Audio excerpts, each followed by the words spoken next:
Good morning, Wellspring. My name is Judy Bethman, and I'm a part of your Sunday, October 15th, 2023 service team. What is it, 6 weeks till Christmas? 8, 12, 10 weeks, right? Uh-huh. Okay. Early birds meet Sunday morning at 9:30 via Zoom. Link is in the weekly email and on the website. Our upcoming speakers for October today is Dr. Edward. And on the 22nd, Donna Stryker will give her message. And then on the 29th, Doug and Tina Bailey will be here. The Thursday evening groups meets every week at 7 p.m. and they're continuing with the Greg Braden series called Missing Links. Dowsing class with Jean Geringer will be October 21st from 1:30 to 4:30. The fee is $25. Our October get-together will be Sunday, October 29th at White Sands for the full moon with Randy Granger. Carpooling will be available with departure at 4 o'clock. Sign-up sheet is in the social hall. Our November get-together is the New Horizons Band in concert, Sunday, November 5th, 3 o'clock at Atkinson Recital Hall, and it is free. It's a NMSU, and they have a wonderful conductor. This is not a slide in here, but a fifth of our church was at the Singing Out concert last night. So I was real proud of the showing that we supported those people, and Barry is accompanying them, and they have another concert this afternoon at 3 o'clock this afternoon.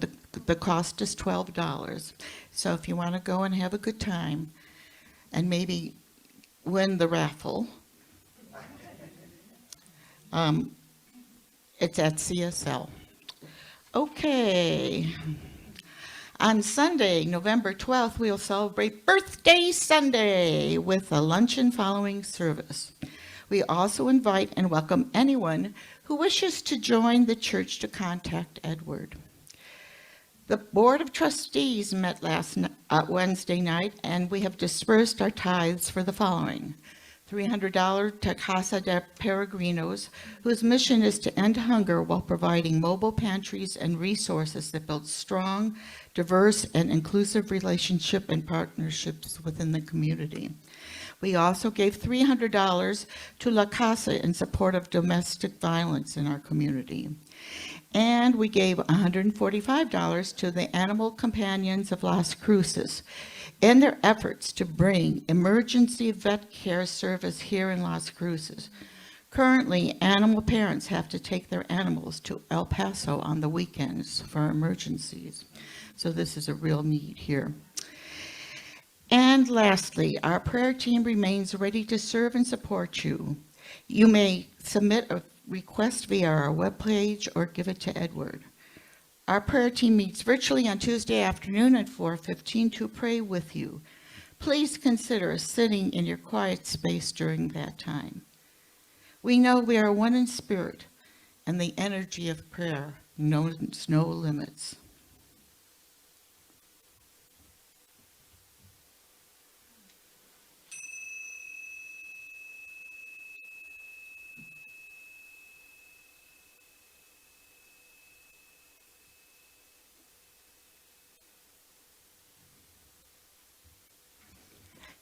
As we invoke spirit, let everybody breathe in and breathe out. As we breathe in, let's take in the full blossom of spirit.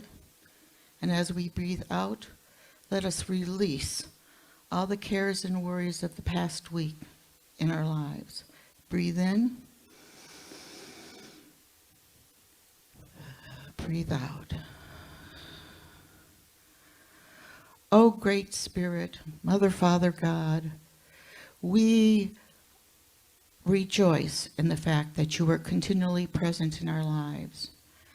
As we ring the chime, the vibrations settle us as our vibrations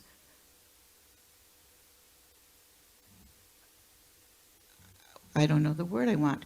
As our vibrations are in tune with the Holy Spirit and what we want to accomplish in this service.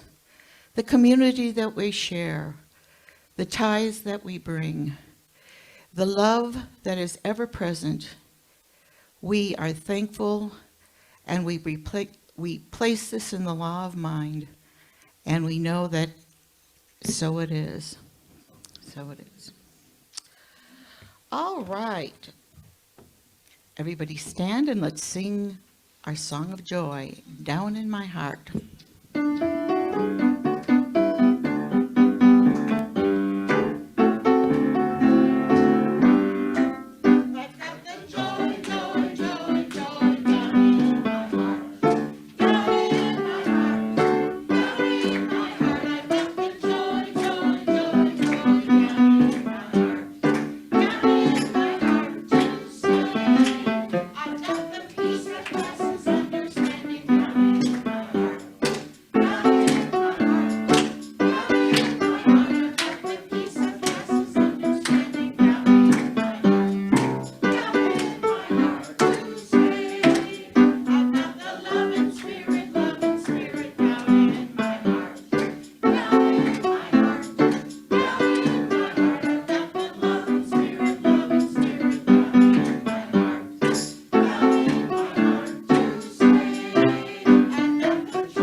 No, you may be seated.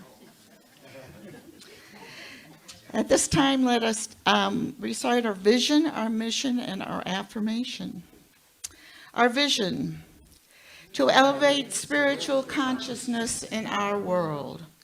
Our mission: to support individual spiritual quest through celebration, study, counsel, loving fellowship, and service. Our affirmation: fall is upon us, and as we leave behind summer's heat, we begin to appreciate the gentle warmth of the sun. The constant gentle warmth of God's love falls upon us, and we share it as it begins with all whom we meet. And so it is. And it's my great pleasure to welcome our Doug Adamz.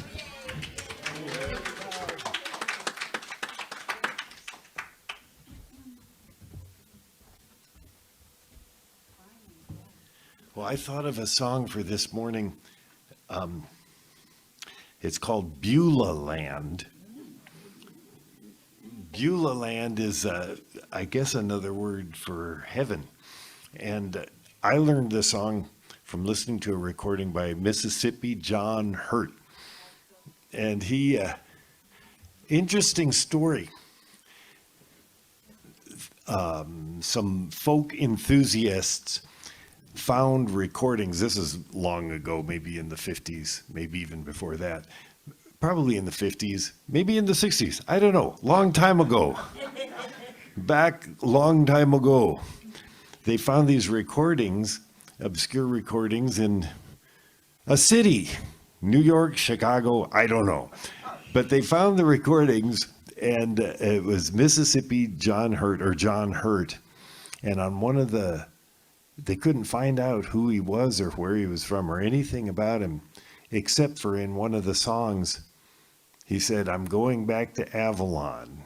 So they went back to Avalon, Mississippi, and started asking people, "Do you know John Hurt?" And they'd all say, "Who are these guys from the big city?" "No, we don't know him. We don't know him. We never heard of him." Eventually they found him, and he'd gone to the city to try to be a famous singer. and didn't like it, went back home and was for a farmer for his whole life until these guys found him. Then they recorded him and he became a hero of the folk music movement of the 60s and ended up selling lots of records and playing at concerts and just being loved by many people, including me. This is his song, or a traditional song that he did called Beulah Land.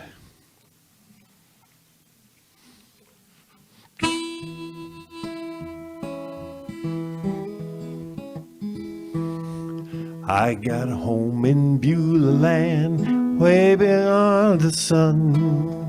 I got a home in Beulah Land, outshines the sun. I got a home in Beulah Land, outshines the sun, way beyond the sky. I got a sister in Beulah Land, outshines the sun. I got a sister in Beulah Land, outshines the sun. I got a sister in Beulah Land, outshines the sun, way beyond the sky.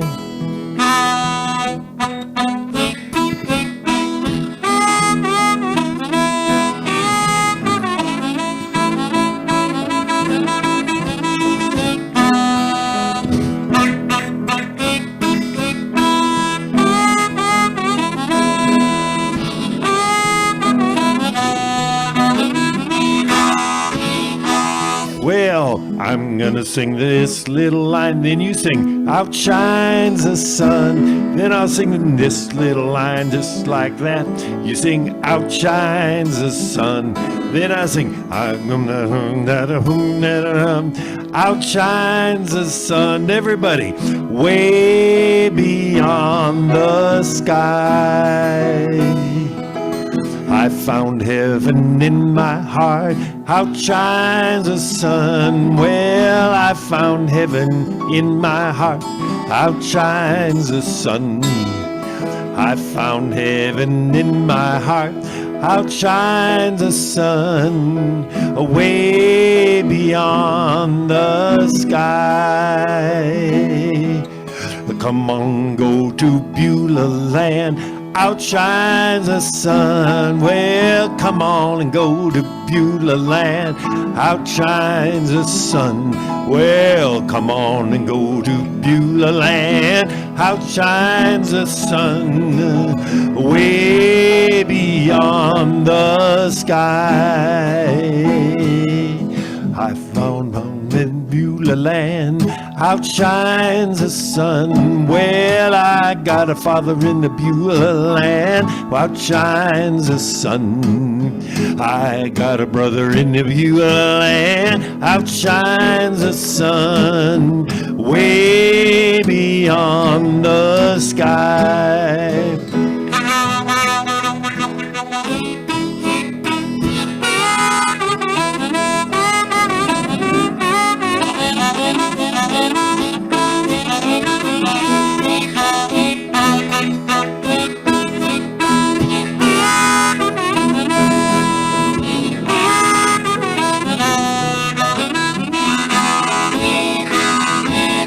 Come on and go to Beulah Land, outshines the sun.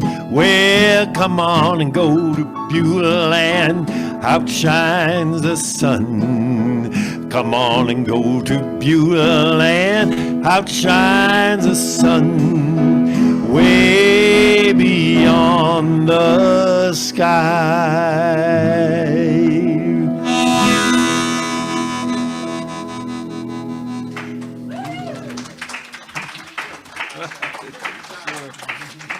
Why? Thank you. Thank you, Perry. It always is a marvel to me that he can play the guitar, and you know what it's like? It's like patting your head and rubbing your stomach. A lot of it, it's mind-blowing. And I knew that song as I've Got a Home in Glory Land, Gloryland, and way beyond the blue horizon. Okay, after church, I'll sing it for you. All right. Well, the reading today just doesn't sound like it's on. It's on? Is taken from The Science of Mind for June, and it's written by Reverend Christy Hardwick. I'm talking into it. Okay, I'm standing right here. Okay, I'm reading. Edward's talk today is on forgiveness. And I said to him when he told me that, you know, I find it's easier to forgive somebody else than it is to forgive me. So this is about self-forgiveness. And the Ricky Byers is, I release and I let go. I let the Spirit run my life. My heart is open wide. Yes, I'm only here for God. Okay. Whatever's in the way of your inner peace, let it go. Forgive yourself. Remember those chalkboard exercises of yesteryear? I could write the above statement 100 times to let it sink in. Whatever is in the way of your inner peace, let it go. Forgive yourself. I've been practicing letting go for years and continue to discover what it means. I've gone to extremes to let things go, walking across 30 feet of hot coals to release my fears of living full out, flying on a trapeze to recognize my inherent ability to soar. Nowadays, I may choose to take a pilgrimage, as I did to Alabama, to let go of my rage over the history of racial terror in our country. I was so devastated by emotion that I had to lie in bed and heal through tears. And then I got up and walked across the Edmund Pettus Bridge, facing my fears and finding my freedom. Sometimes letting go can be much simpler, nothing that requires a pilgrimage or a circus act. Always, it requires a willing and open heart. I appreciate the exercise of untethering my soul. I appreciate the exercise of untethering my soul. I often sit with the samskara, little wounds I find circulating in my heart, taking up space where love could flow. I open my arms wide, feel the feeling, even when it is excruciating, and let it pass through. In what ways do you let go? Do you love yourself? Do you love the feeling of freedom you receive? Don't you want more? Okay, it's my great pleasure to present our beloved Dr. Edward.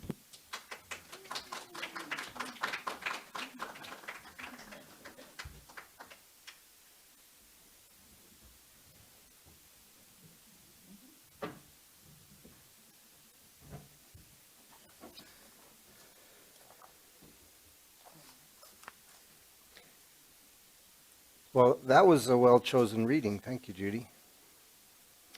And as I told her, and I'll tell you now, my talk is, I thought I'd say, let's talk forgiveness.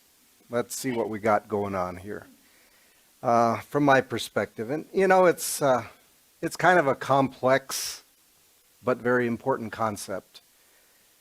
And I think it impacts almost all aspects of our being. And as she kind of implied, I'll say there are two kinds of forgiveness. One is of others, and the other is of ourselves, of course. So why do we want to forgive others? Why do we want to forgive ourselves? Yeah. And is there even a reason to forgive ourselves? So the simplest form, we'll say, is we must forgive others and ourselves for the same reason. Because it's good for our soul, right? You know, as I sometimes say, it's all about me. And that's not really narcissistic, but it's we're reading in the 4 agreements in Early Birds, and the second agreement is don't take things personally. Well, that means that it doesn't matter what you say, it's how I take it, and that's about me, right? And at the same time that we kind of have our cloud of experience that we attract to ourselves in many, many ways, it's all about me attracting that. And if you say something hurtful to me, I have a choice of taking it personally or wondering if there might be some truth in that. But I only do that as an outside observer. I don't do that as the hurt little child that you insulted, right? It's not that. But it's not always easy. It's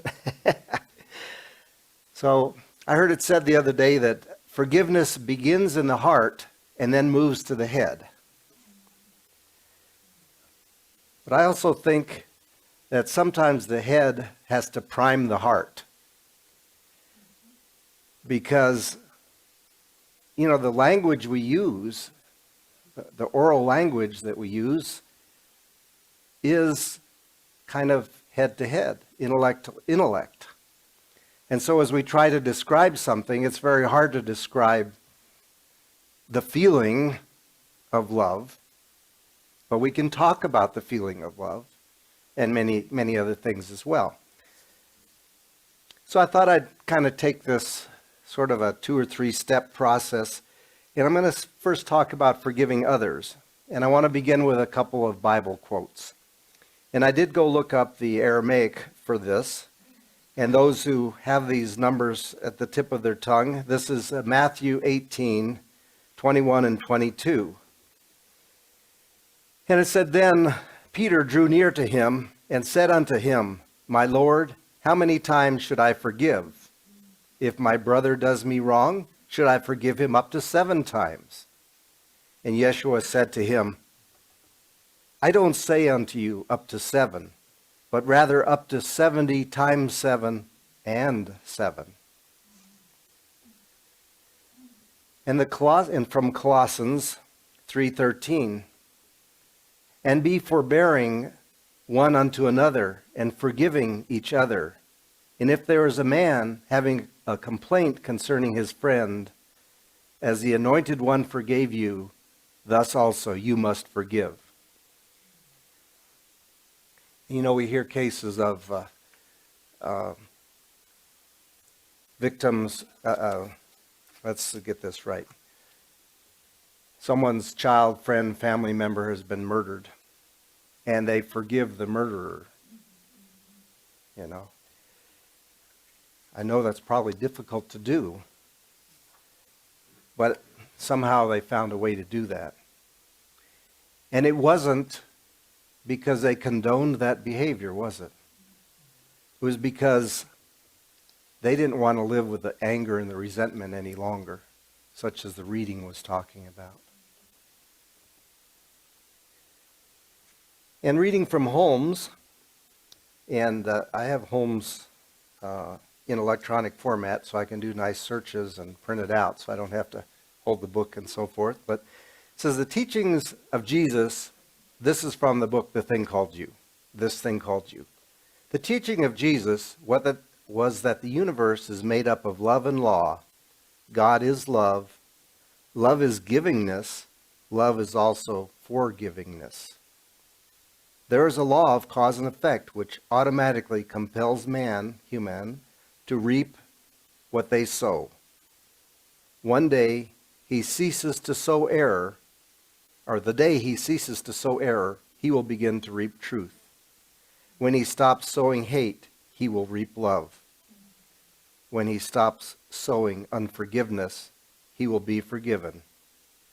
When he stops sowing fear, he will reap faith.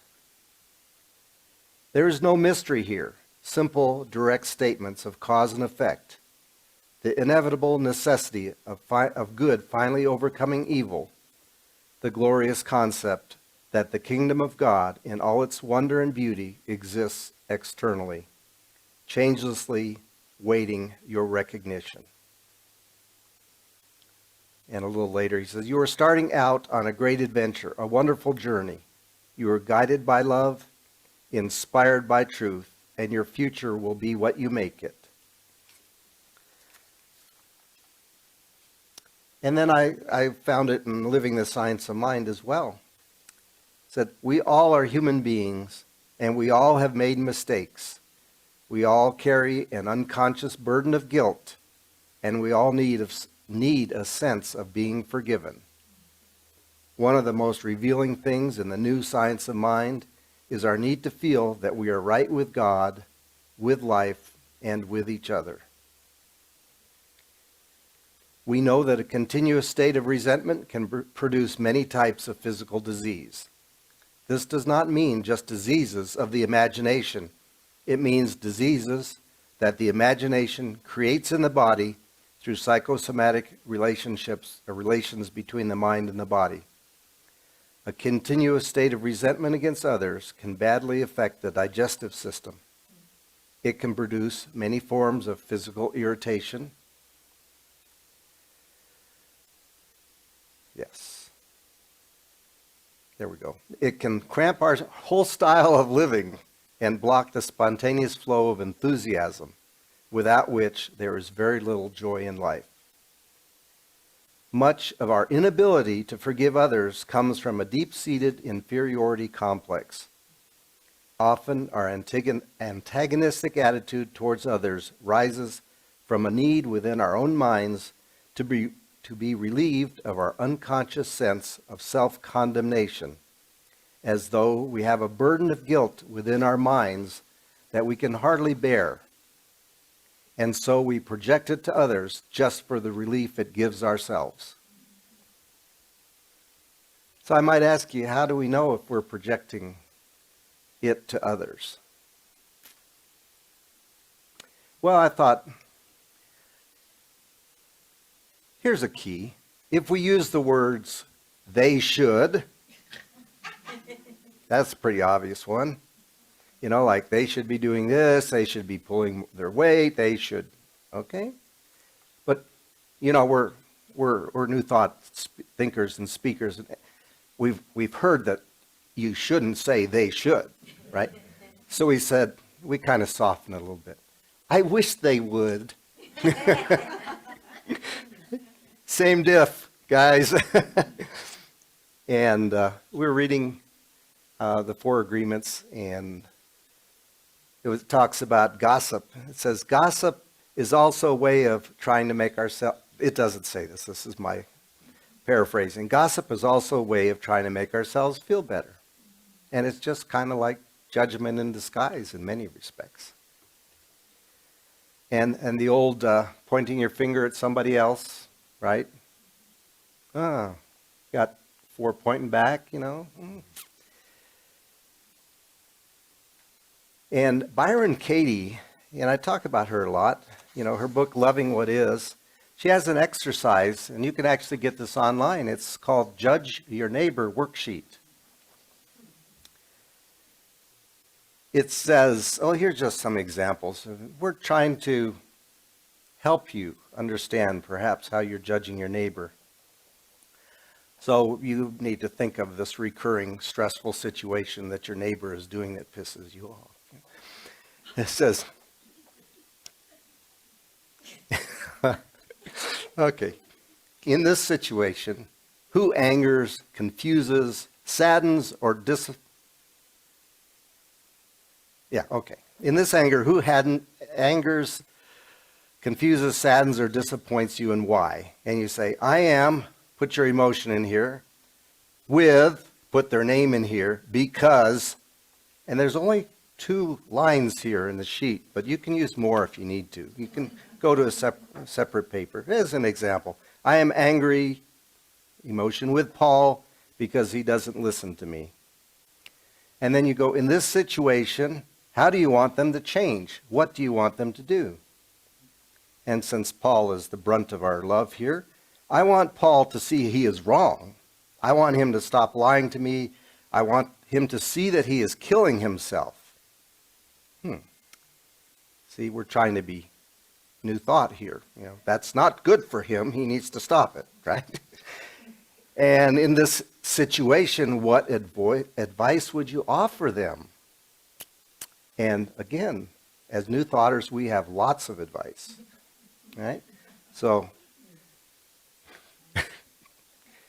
Paul should take a deep breath. He should calm down. He should see that his behavior frightens me.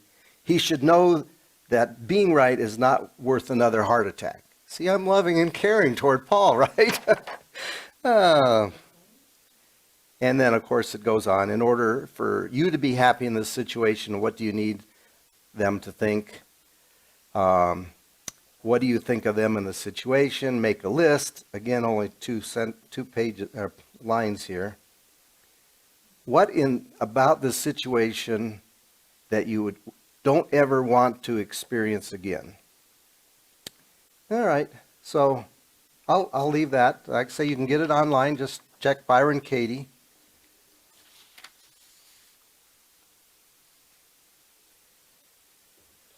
Now, if you're talking about yourself, we never say this, of course. I should have. Maybe it would have gone smoother if I hadn't, right? All right. So I'm saying this not purely in jest. But really, it's not trying to make any of us feel bad either.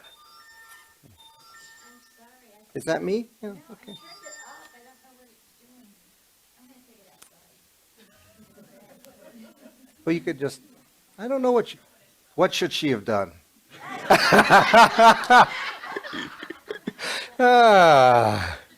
Okay. So, like I said, the purpose of mentioning this isn't to make you or me feel bad, but to help us feel better. Go back to our premise that we came here on earth, this incarnation, to clear all the gunk from our consciousness and express the magnificent beings we truly are. Our feelings, our thoughts, etc., are simply tools to help us. There's nothing wrong with them. In fact, everything in our life is specifically and custom designed just for us to clear out the dross.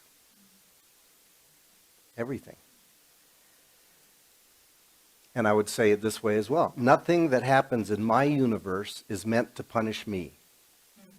Everything is meant to support me.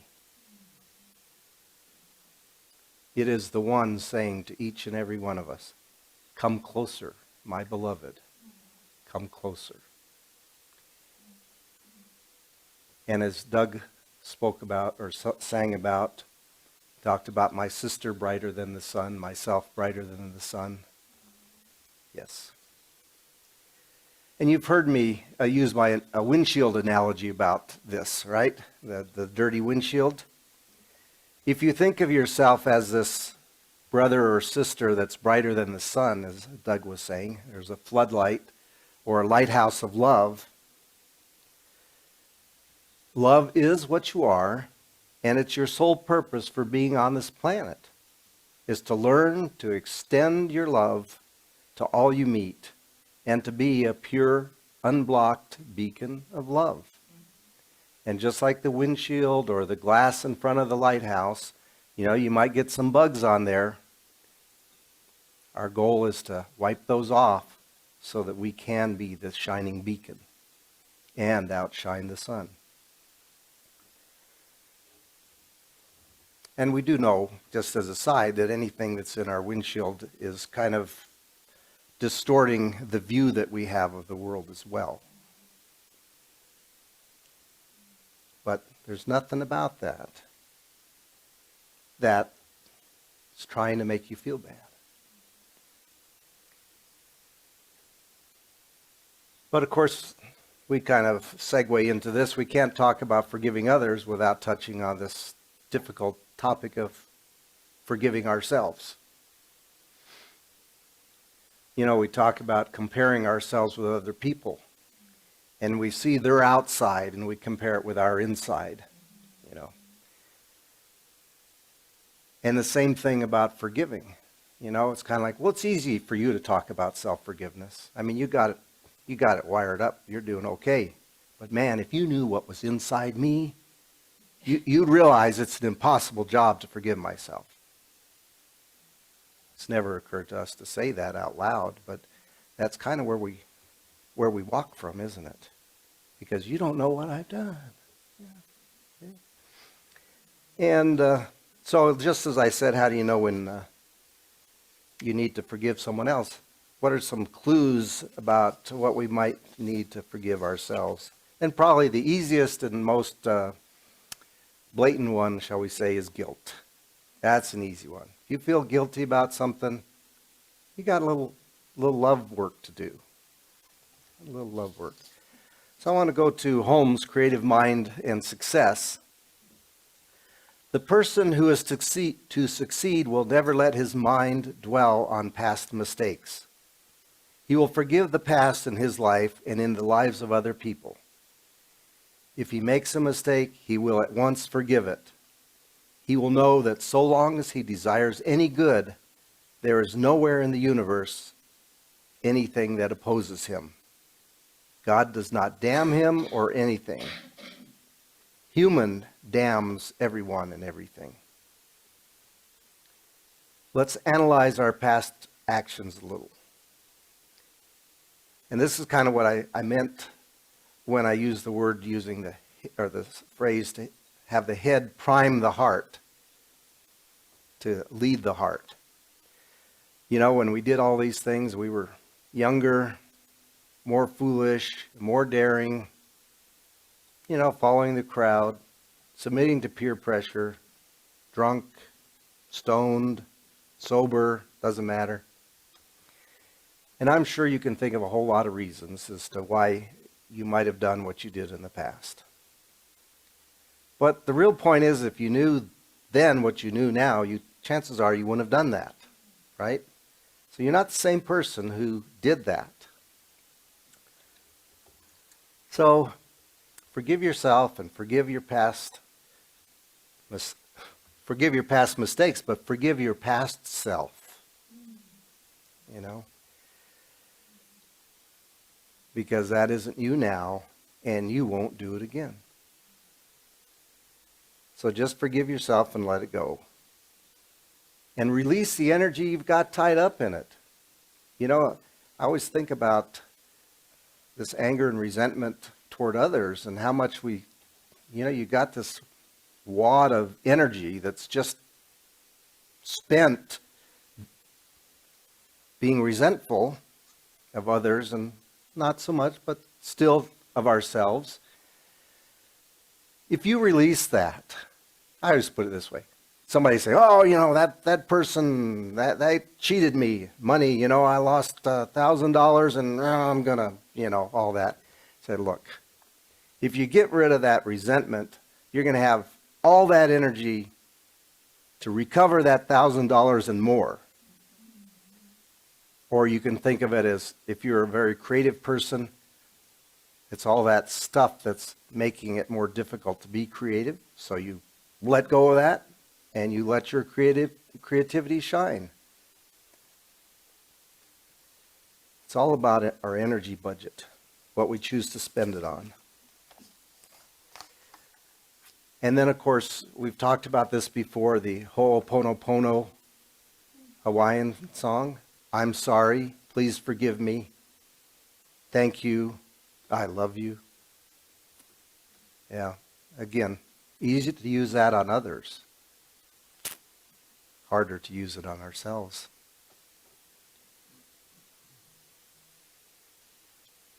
I was speaking with someone the other day and they said, you know, if God can or has, we should say, if God has forgiven me, who am I to think that I'm better than God to not forgive me?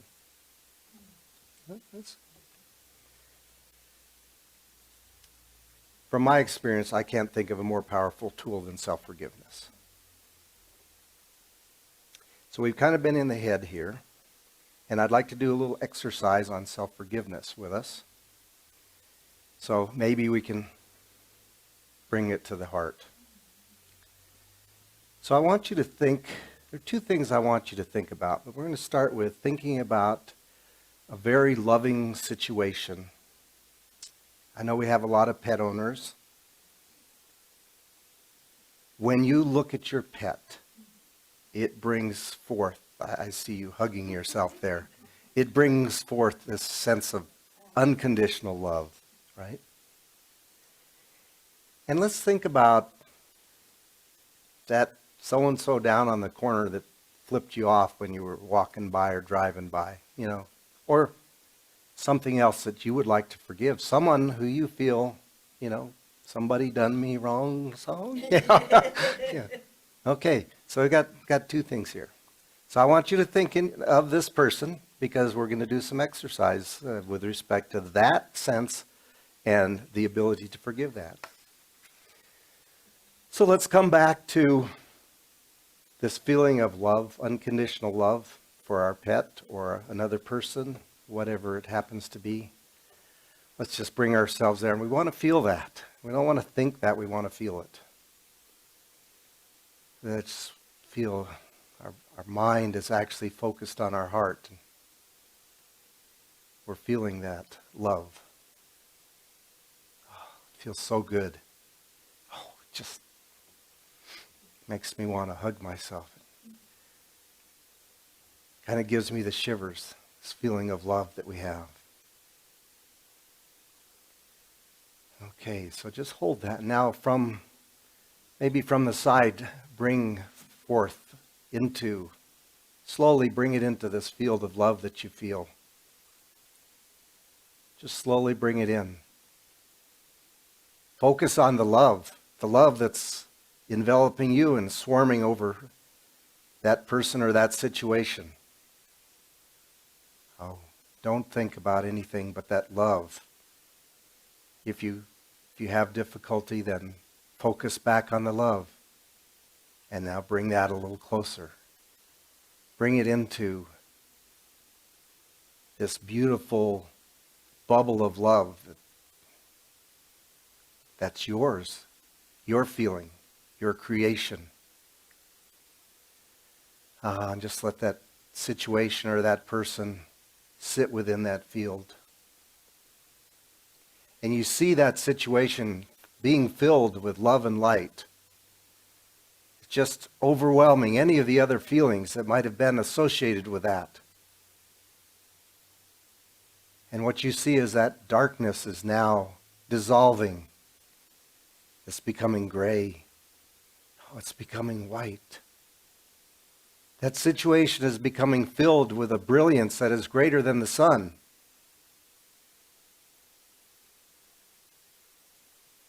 And we just take a moment and we give thanks, because we know in that respect our work is done.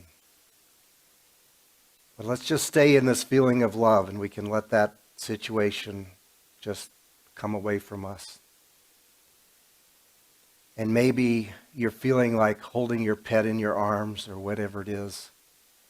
Whatever brought you to that feeling of love. And I want you to do one other thing. Imagine that object of your love is yourself. Place yourself in your arms. Feel that same sense of love for this self.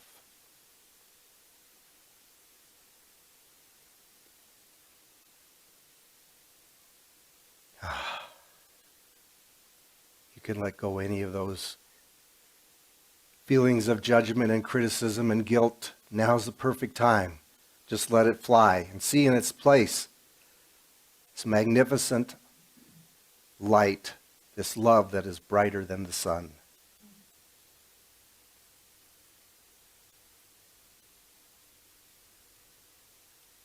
And so I'm going to have you repeat after me. I forgive myself. I forgive everyone else. The past is gone. It need no longer affect me. I know that God holds nothing against me.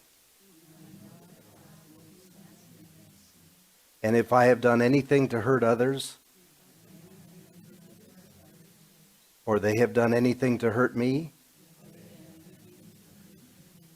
I now forgive myself and them. Therefore, I am conscious that I have complete clearance. There is no judgment, no condemnation. And so it is. And that last was directly from Ernest Holmes and you. So let's just, as we sit here, perhaps we're feeling the emotions of that love that we have generated, that love of ourselves for others and of ourselves. We just take that to prayer. Because we know that God is everywhere present. There's nowhere that God is not. The love of God is always ever present, always available. And what we have done is open the door, the window to our heart just a little bit more and allow it to come in. Those tears we have are actually tears of healing because we have merged in a little greater with the oneness of the infinite. And in that merging, we know that everything is in perfect divine order. We also take the energy of this moment, we send it out to our friends and family who may be going through situations. Maybe you can think of one or two that could use a little extra lift, a little extra knowingness of how loved they are. Those going through employment situations, we know that what they are seeking is seeking them. That is a law of the universe. Those who are experiencing health challenges, we know that whatever they're going through, they are going through. No need to look at it in the rearview mirror. There is a wholeness about their future that they cannot avoid. We also know that the earth, the peoples of the earth, are in pain, operating out of fear, sometimes expressing cruelty beyond measure. It really doesn't matter. As we learn sometimes through our mistakes of others, we learn through contrast. We just know that no matter what we look at, God is there somewhere expressing. Every situation is either love expressing or a call for more love. We are here today being love, knowing that as we lift our corner of the world, of the cosmos, that we are helping those who are having trouble seeing love because of their fear. We're making it easier. We're making that love more clear. We're helping them to see a different path, a different resolution of their hurts. So we know that this is how it works. We give thanks for our understanding of the law of love, the law of the universe. We give thanks that we're here today. We give thanks for each and every one of us here because we are lifting one another. We're helping each other in many ways that we don't even understand right now. And as I said, we know that God is there. God is on the job. There's no place that does not have the protection of God. So, my beloveds, come hither. Step into your magnificence.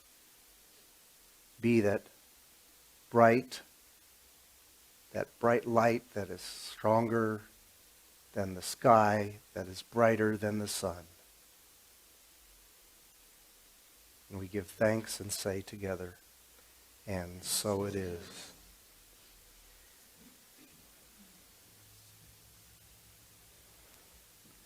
So, Doug, we have some more music.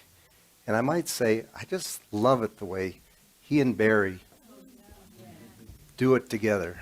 Thank you. Thank you.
A peace like a river, peace like a river in my soul,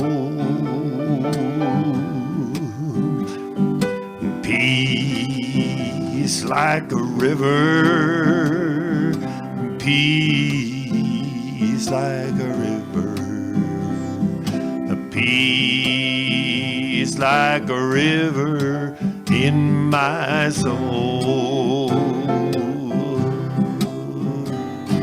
A love like a fountain, a love like a fountain, love like a fountain in my soul. Love like a fountain, love like a fountain,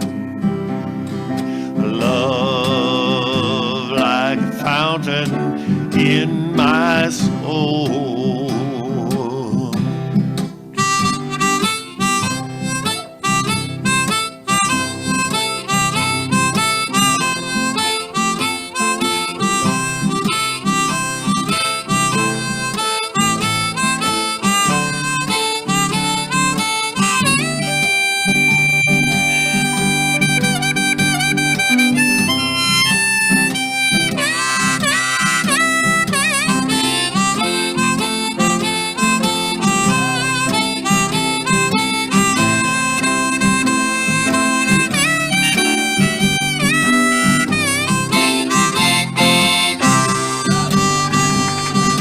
Joy like a mountain, joy like a mountain, joy like a mountain in my soul. Oh, joy like a fountain, joy like a fountain, joy like a fountain in my soul. Everybody now, peace like a river, peace like a river, peace like a river in my soul. Oh, peace like a river, the peace like a river, the peace like a river in my soul. One more time, everybody. A peace like a river, a peace like a river, a peace like a river, a river like a river, a peace like a river in my soul. A peace like a river, peace like a river, peace like a river in my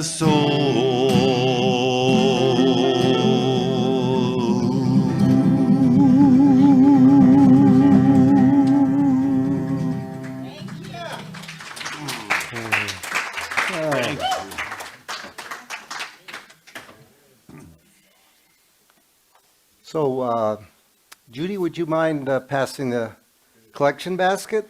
And while she's doing that, you guys want to do a little, nothing much, but just a couple minutes of something while Judy's doing the collection? Yeah, just so we don't have dead air. Yeah. We have live air.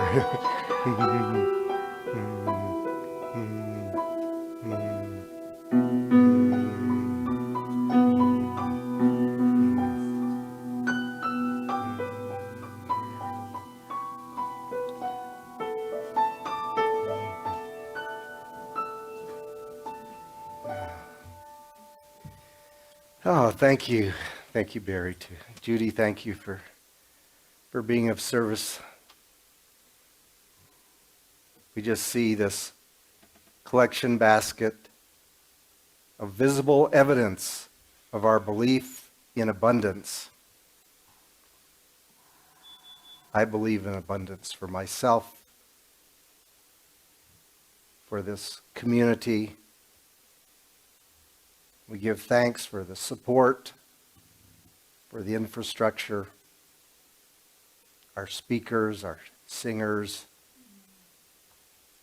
Just know that this is a vital part of our standing here, sitting here, participating, opening our hearts, building the joy of this community.